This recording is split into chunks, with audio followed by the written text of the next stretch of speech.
സുജേട്ടാ നമസ്കാരം. നമസ്കാരം. ഒരു ഇടവേളയ്ക്ക് ശേഷം പാകിസ്ഥാനിൽ വീണ്ടും സംഘർഷം രൂക്ഷമാവുകയാണ് എന്നുള്ള റിപ്പോർട്ടുകൾ പുറത്തു വരുന്നു. അവിടെ പട്ടാളക്കാരെ കൂട്ടക്കൊല ചെയ്തുകൊണ്ടിരിക്കുകയാണ്. 13 പേരെയൊക്കെയാണ് ഒറ്റയടിക്ക് തട്ടിക്കളയുന്നത്. അപ്പോ പാകിസ്ഥാന്റെ ഒരു പ്രകോപനം ഒരു അയൽ രാജ്യത്തിലേക്ക് ഉണ്ടായി എന്നാണ് അറിയാൻ സാധിക്കുന്നത്. പാകിസ്ഥാന്റെ തന്നെ മറ്റൊരു ശത്രു രാജ്യമായിട്ടുള്ളത് കേൾക്കുമ്പോൾ തന്നെ പ്രേക്ഷകർക്ക് മനസ്സിലാവും ഇത് അഫ്ഗാനിസ്ഥാനാണെന്ന്. അഫ്ഗാനിസ്ഥാനിലോട്ട് ഒരു പ്രകോപനം ഉണ്ടായി. അഫ്ഗാനിസ്ഥാനിൽ ചാവേർ ആക്രമണം അഫ്ഗാനിസ്ഥാൻ ഇങ്ങോട്ട് നടത്തി. ആക്രമണം എന്നൊക്കെ പറഞ്ഞു കഴിഞ്ഞാൽ യൗമാരുടെ അണ്ടം കീറി പോകുന്ന ആക്രമണമാണ് അഫ്ഗാനിസ്ഥാൻ ഇങ്ങോട്ട് നടത്തുന്നത്. അപ്പോ നിലവിൽ പാകിസ്ഥാനിലെ 2 ജില്ലകളിലാണ് ഇവർ ആക്രമണം നടത്തിയിരിക്കുന്നത്. ചാവേർ ആക്രമണങ്ങളാണ് നടത്തിയിരിക്കുന്നത്. അത് സ്വാഭാവികമായിട്ട് അവിടെയുള്ള പട്ടാളക്കാർക്ക് തടുക്കാൻ പറ്റില്ല. ഈ ചാവേർ ആക്രമണം എന്ന് പറയുമ്പോൾ നമുക്കറിയാമല്ലോ, പട്ടാളക്കാർക്ക് ഈ വരുന്ന ടെററിസ്റ്റ് അവൻ പട്ടാളക്കാരെ ആക്രമിക്കാനാണ് വരുന്നതെങ്കിൽ പട്ടാളക്കാർക്ക് അവനെ കൊന്നുകൊണ്ട് സ്വന്തം ലൈഫ് സേവ് ചെയ്യാൻ പറ്റും. പക്ഷെ ഈ വരുന്ന ടെററിസ്റ്റ് സ്വയം പൊട്ടിച്ചാവാനാണ് വരുന്നതെങ്കിൽ എന്ത് ചെയ്യും? ഒരു 100 മീറ്റർ വന്നു നിന്നിട്ട് അപ്പുറത്ത് വന്നു നിന്നിട്ട് ഇവ അങ്ങ് പൊട്ടിത്തെറിക്കുകയാണ്. അപ്പൊ കൂടെ കുറെ പട്ടാളക്കാരെയും കൂടെ അങ്ങ് കൊല്ലുകയാണ്. ഇവന് അങ്ങ് പൊട്ടിത്തെറിച്ചാൽ മതി. അങ്ങനെ പൊട്ടിത്തെറിച്ച് സായുജ്യം അടയുന്ന കുറെ എണ്ണം ഉണ്ട്. അപ്പൊ അങ്ങനെ സർക്കാർ ഇപ്പൊ പാകിസ്ഥാൻ സർക്കാരിന് ഇപ്പോ അഫ്ഗാനിസ്ഥാനുമായിട്ടുള്ള ശത്രുത വർദ്ധിച്ചിട്ടുണ്ട് എന്ന റിപ്പോർട്ട് വരുന്നു. ഇനിയൊരു ഉത്തരവ് ഉണ്ടാകുന്നത് വരെ പാകിസ്ഥാൻ അഫ്ഗാനിസ്ഥാനുമായിട്ടുള്ള എല്ലാ അതിർത്തികളും നിലവിൽ അടച്ചിരിക്കുകയാണ്. ഭയന്നോ പാകിസ്ഥാൻ? ഇത് ഈ മസീറിസ്ഥാനിലാണ് കഴിഞ്ഞ ദിവസം ഒരു പട്ടാള വാഹന വ്യൂഹത്തിന് നേരെ ഈ സ്ഫോടക വസ്തുക്കൾ നിറച്ചിട്ട് ഒരാൾ ഇടിച്ചു കയറുകയായിരുന്നു. അതിനുശേഷം ഒരു സംഘടന, അതായത് ഈ താലിബാനുമായി ബന്ധമുള്ള ഒരു സംഘടന അതിന്റെ ഉത്തരവാദിത്തം ഏറ്റെടുക്കുകയും ചെയ്തു. പക്ഷെ പാകിസ്ഥാന്റെ ഭാഗത്തു നിന്ന് ഒരു സ്റ്റേറ്റ്മെന്റ് വന്നിരുന്നു.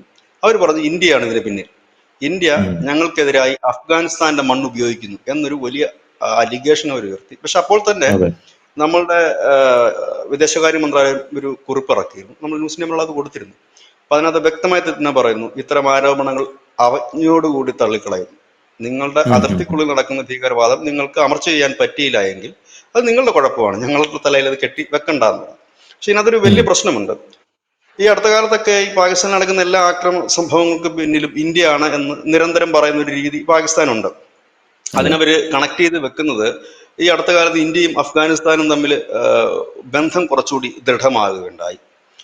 രണ്ടാമത്തെ കാര്യം, ബലൂചിസ്ഥാൻ പണ്ട് മുതലേ അത് രൂപീകൃതമായി കഴിഞ്ഞപ്പോൾ മുതലേ അത് ഇന്ത്യയുമായിട്ട് ഒരു അടുത്ത് നിൽക്കുന്ന ഒരു രീതിയാണ്. ഒരു പക്ഷേ അവരുടെ കൾച്ചർ കൊണ്ടുപോലും അടുത്ത് നിൽക്കുന്ന രീതിയാണ്. മുൻപ് നമ്മളിവിടെ ചർച്ച ചെയ്തതാണ്. ഈ ബലൂചിസ്ഥാനിൽ കിടക്കുന്ന ആളുകൾ സംസാരിക്കുന്നതിൽ 15% ഭാഷയും നമ്മുടെ ദക്ഷിണേന്ത്യയിലുള്ള വാക്കുകളാണ് എന്നുള്ളതാണ് അതിന്റെ മറ്റൊരു യാഥാർത്ഥ്യം. അപ്പൊ എന്തുകൊണ്ടോ അങ്ങനെ ഒരു സംസ്കാരവുമായി ചേർന്ന് നിൽക്കുന്ന ഒരു സംസ്കാരം ആണ് അവർക്ക് ഉള്ളത്. അങ്ങനെ പല സംസ്കാരങ്ങളുണ്ട്. ഇപ്പൊ കഴിഞ്ഞ ദിവസം നമ്മുടെ ഇറാനിൽ കുറെ കുട്ടികൾ പഠിക്കാൻ പോയി. അപ്പോൾ ശരിക്കും പറഞ്ഞാൽ എന്തിനാണ് ഇറാനിൽ പഠിക്കാൻ പോകുന്നത് എന്നൊരു ചോദ്യം വരും. അവിടെ മെഡിസിനും മറ്റുമൊക്കെയാണ് കുറച്ച് പേര് പോകുന്നത്. പിന്നെ പല കോഴ്സുകളും ഉണ്ട്, റേറ്റ് കുറവാണ്, ഈ പഠിക്കുന്ന ഫീസും ഒക്കെ കുറവാണ്. അപ്പൊ എന്തുകൊണ്ടാണ് ഈ കാശ്മീരികൾക്ക് കൂടുതൽ ഇറാനെ ഓപ്റ്റ് ചെയ്യുന്നതെന്നൊരു ചോദ്യം വരും. അത് സ്വാഭാവികമായിട്ട് എനിക്കും ഉണ്ടായി അതൊരു ആകാംക്ഷ. വേറെ എത്രയോ രാജ്യങ്ങളുണ്ട്, എന്തിനാണ് ഈ തകർന്ന്? അപ്പോഴാണ് മനസ്സിലാകുന്നത് ഈ ഇറാനും കാശ്മീരും തമ്മിൽ വളരെ അടുത്ത ബന്ധമുണ്ട്. കാരണം ഈ മുമ്പ് ഇറാനിൽ നിന്നുള്ള വ്യാപാരികൾ വന്നിരുന്നതും പിന്നെ കുറെ അധികം പേര് തമ്പടിച്ചിരുന്നതും അല്ലെങ്കിൽ സ്റ്റേ ചെയ്തിരുന്നതുമൊക്കെ, കാലങ്ങളോളം സ്റ്റേ ചെയ്തിരുന്നതുമൊക്കെ ഈ കാശ്മീരിലായിരുന്നു. ഈ കാശ്മീരിൽ നിന്ന് അങ്ങോട്ടും ട്രേഡിംഗ് ഉണ്ടായിരുന്നു. പഴയ കാലത്തെ കാര്യമാണ് പറയുന്നത്, പണ്ട് മുതലേ ഉള്ള ഒരു കാര്യമാണ്, പുതിയതല്ല. അതുമാത്രവുമല്ല, കാശ്മീരിലുള്ള ആളുകളുടെ മതപരമായ ആചാരങ്ങളും രീതികളും ഒക്കെ തന്നെയാണ് ഇറാനിയൻസിനുമുള്ളത്. അപ്പൊ അതുകൊണ്ട് അവിടുത്തെ കുട്ടികൾക്ക് പോകാൻ താല്പര്യം അവിടെയാണ്. കാരണം മതപരമായിട്ട് അവരുടെ ആചാരങ്ങളോട് അടുത്ത് നിൽക്കുന്നത്. എനിക്ക് തോന്നുന്നു ഒരുപക്ഷെ ഷിയ കുട്ടികളായിരിക്കാം കൂടുതലായിട്ട് പോകുന്നതെന്നാണ് എനിക്ക് തോന്നുന്നത്. അതിൽ നിന്ന് എനിക്ക് മനസ്സിലാക്കാൻ കഴിഞ്ഞത്. അപ്പൊ ഇങ്ങനെയുള്ള കാര്യങ്ങളുണ്ട്. അപ്പൊ വീണ്ടും ബലൂചിസ്ഥാന്റെ പിന്നിൽ ഇന്ത്യയാണ് എന്ന് പറയാനുള്ള ഒരു കാരണം, 2014 നരേന്ദ്രമോദി സർക്കാർ അധികാരം ഏറ്റെടുക്കുമ്പോൾ സമയത്ത് ഈ ബലൂചിസ്ഥാൻ ലിബറേഷൻ ആർമി എന്ന് പറയുന്നത് ഏകദേശം തകർന്നു തുടങ്ങിയിരുന്നു. ആ സംഘടന ഏതാണ്ട് പൂർണ്ണമായി തകർന്നു തുടങ്ങി. ഇതുപോലെ തന്നെ അവിടെ ഏതാണ്ട് ഒരു 8ഓളം സംഘടനകൾ ഈ ബലൂചിസ്ഥാൻ സ്വാതന്ത്ര്യത്തിന് വേണ്ടി പോരാടുന്ന സംഘടനകളുണ്ട്. അപ്പോ പിന്നീട് നമ്മൾ കേൾക്കുന്ന കഥയെന്ന് അതിന് പറയാൻ കഴിയും, നമ്മൾ കണ്ടിട്ടില്ല. അപ്പോ അജിത് ഡോവലാണ് ഈ സംഘടനകളെല്ലാം ഒന്നിപ്പിച്ച് ഒരൊറ്റ സംഘടനയാക്കി ഇതിന് വേണ്ട എല്ലാ വെള്ളവും വളവും കൊടുത്തത് വീണ്ടും കരുത്ത് ആർജിച്ച് എടുപ്പിക്കുകയായിരുന്നു.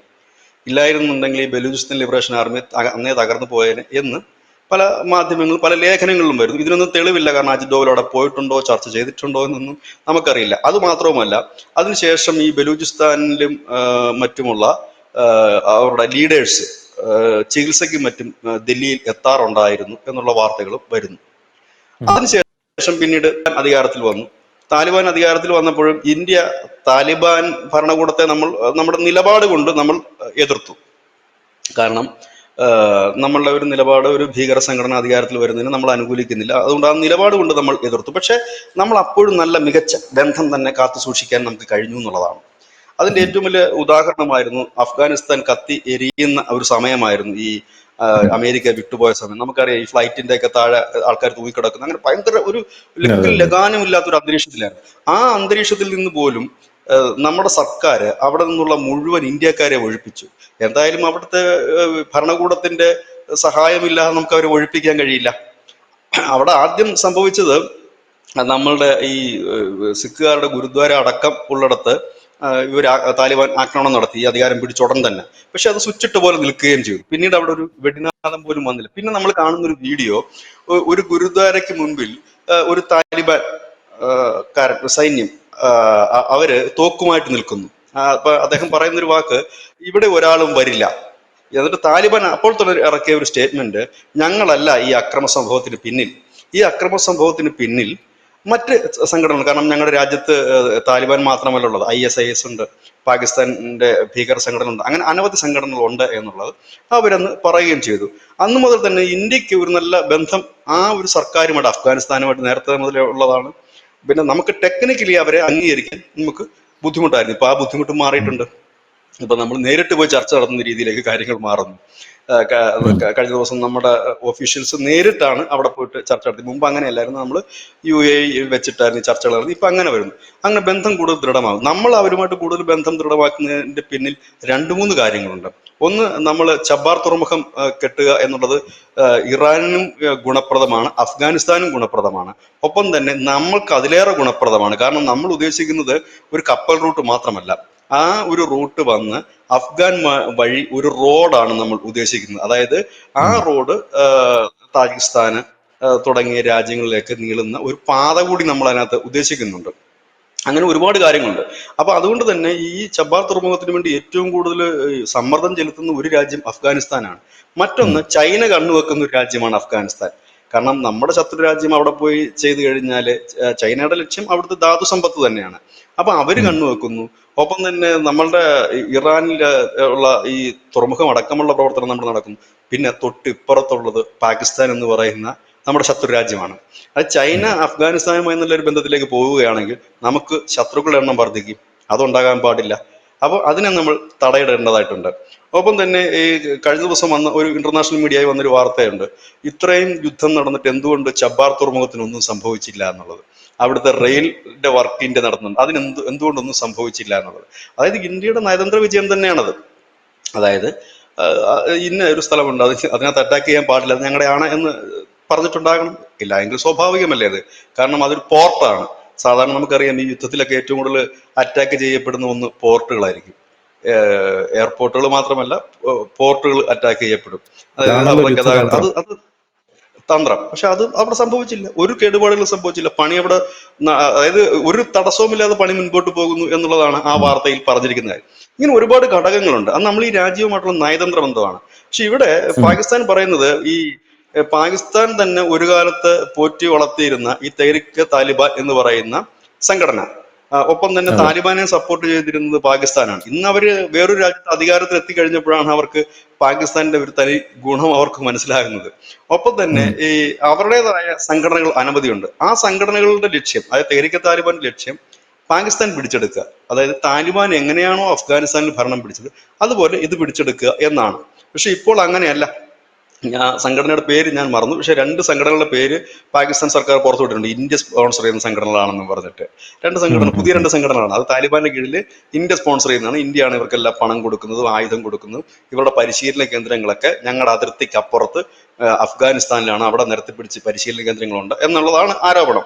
പക്ഷെ ഇത് അഫ്ഗാനിസ്ഥാൻ പറയാറുണ്ട് അത് അങ്ങനെ ഒരു സംഭവമേ ഇല്ല എന്ന് പറയുന്നു. ഒന്ന്. രണ്ടാമത്തെ കാര്യം, ഒരു നിയതമായ അതിർത്തി ഇല്ലാത്ത 2 രാജ്യങ്ങളും കൂടാണിത്. അതാണ് ഇതിനകത്ത് ഒരു എന്താ പറയുന്ന ഒരു പ്രധാനപ്പെട്ട ഘടകവും അതാണ്. അതായത് ഒരു ലൈൻ ഇല്ല അത് എവിടെയാണെന്നുള്ളത്. അതിനെ ചൊല്ലിയുള്ള തർക്കങ്ങൾ പണ്ട് മുതലേ ഉണ്ട്. അത് ഇറാനുമായിട്ടും ഉണ്ട്. ഇങ്ങനെയൊക്കെ കുറച്ച് കുഴഞ്ഞു മറിഞ്ഞു കിടക്കുന്ന ഒരു വിഷയം. ഇപ്പോഴത്തെ ഒരു സംഭവം എന്താന്ന് പറഞ്ഞു കഴിഞ്ഞാൽ പാകിസ്ഥാൻ നന്നായി ഭയപ്പെടുന്നുണ്ട്. അഫ്ഗാനിസ്ഥാൻ ഒരുപക്ഷെ ഒരു അറ്റാക്ക് പാകിസ്ഥാനിലേക്ക് നടത്തിയേക്കുമെന്ന്.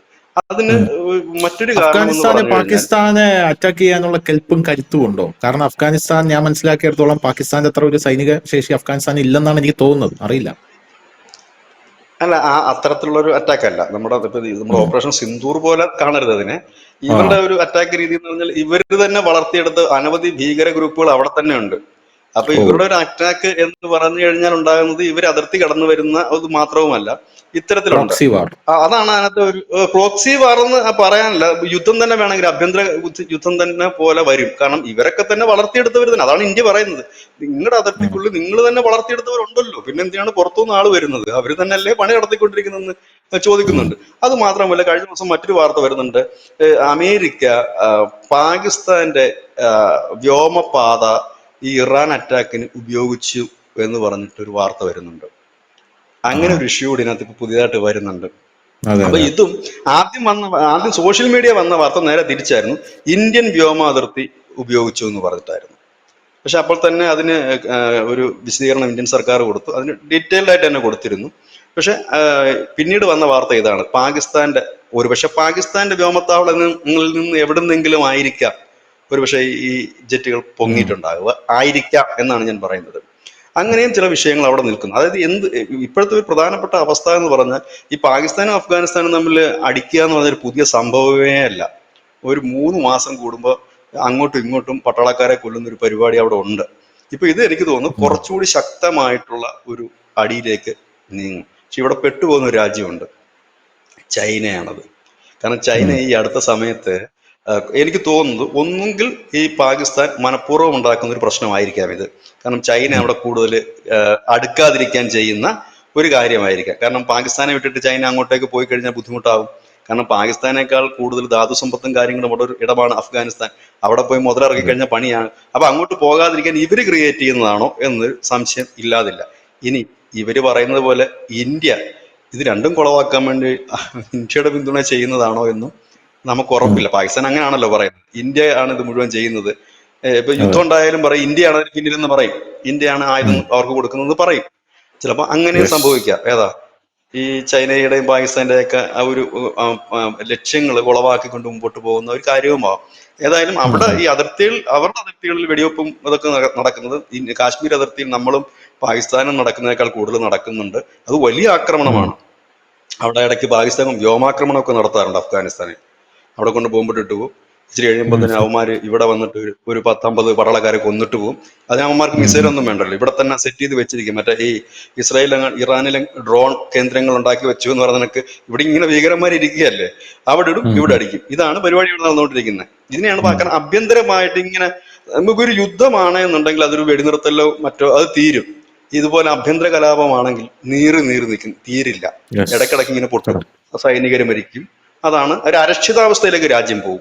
അതാണ് ഇപ്പോൾ സംഭവിച്ചുകൊണ്ടിരിക്കുന്ന ഒരു പ്രധാനപ്പെട്ട ഒരു കാര്യം. താങ്ക് യു ചേട്ടാ.